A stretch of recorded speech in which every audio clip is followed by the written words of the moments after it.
Les nombres transfinis sont des nombres exposés et étudiés par le mathématicien Georg Cantor. Se fondant sur ces résultats, il a introduit une sorte de hiérarchie dans l'infini, en développant la théorie des ensembles. Un nombre entier naturel peut être utilisé pour décrire la taille d'un ensemble fini ou pour désigner la position d'un élément dans une suite.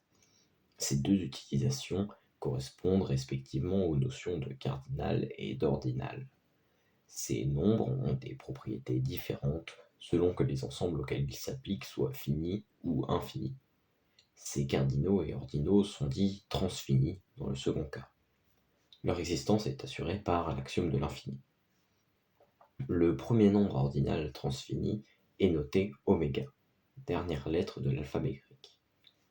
Il correspond au cardinal de l'ensemble des nombres entiers naturels, ordonnés naturellement.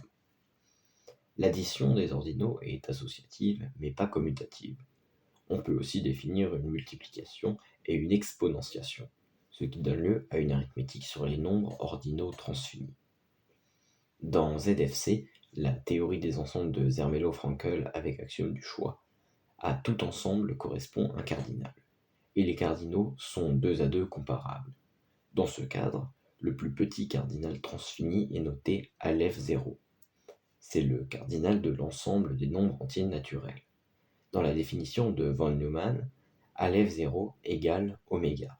C'est le même objet, noté différemment en tant que cardinal. Il y a une arithmétique des cardinaux, qui est différente de celle des ordinaux. Le cardinal C de l'ensemble des nombres réels est plus grand que Aleph 0. Il n'y a pas possibilité de faire correspondre un à un les entiers et les réels.